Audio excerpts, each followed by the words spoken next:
So I often find it useful just to pull up a couple quick projects from the past that are similar to what you're looking for. It gives you trust in us that you can see that the quality level we deliver is very high, but also it sometimes gives us a nice talking point. So if we're going for a certain look or mood, we can reference some of these projects and say, yeah, we can do it like that. So I'll just run through a couple things really quickly and won't keep you too long, but let's take a look.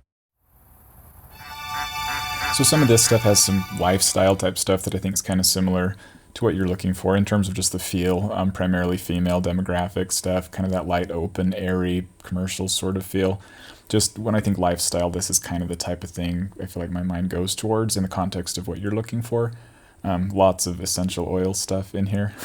Some of it's very composed like this, where you see it's like smooth transitions, static shots, tripod. And then I'll show you in a minute some more stuff that's kind of more sporadic and all over the place. Studying like me, they could be like mine. Look at your shirt. Now back to mine. Done viral stuff like this. Done lots of interview stuff, interviews with famous people. If you end up needing sit-down kind of corporate interview stuff, which I don't know if you'll need to as much, we definitely have done a lot of that.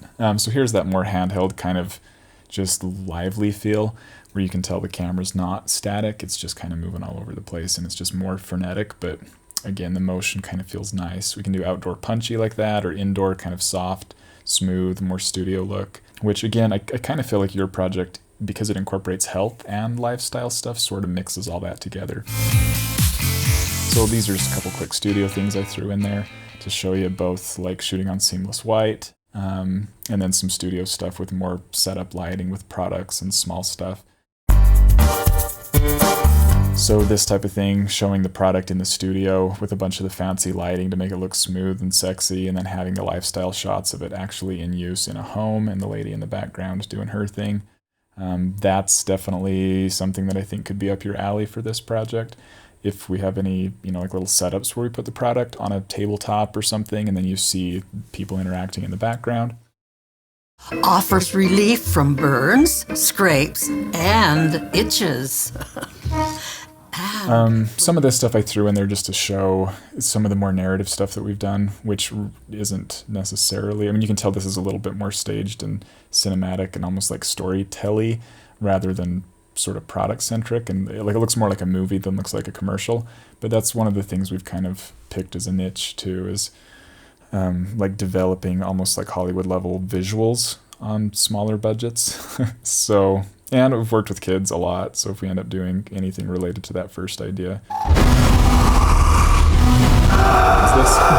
Now I threw this stuff in there not because it's at all the tone of what you're going for, but because it's designed to be eye-catchy, right? So a lot of this stuff has these big kind of big bang openings, and the point of including that is just to show that's what you want to do on social media, right? You want to get somebody to see something that makes them stop.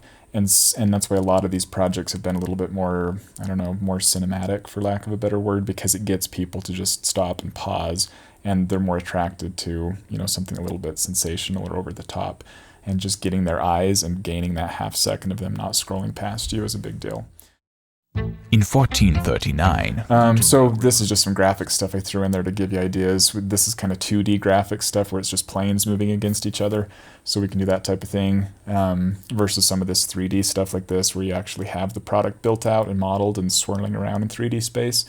So that type of thing will be easier because I'll likely already have the assets if I do the product renderings for the GoMune line. So we can do some of this stuff where it's, the product floating around and have the little RTBs or the little feature call-outs or whatever you want to do. Some of that'll be a little bit simpler. That stuff gets expensive quick, but because I'd already have, like I say, those 3D assets made, then you could definitely maximize your value that way. So there's a few things to consider. Definitely keep in touch with us. Let us know if you have any questions, and we look forward to working with you. Thanks.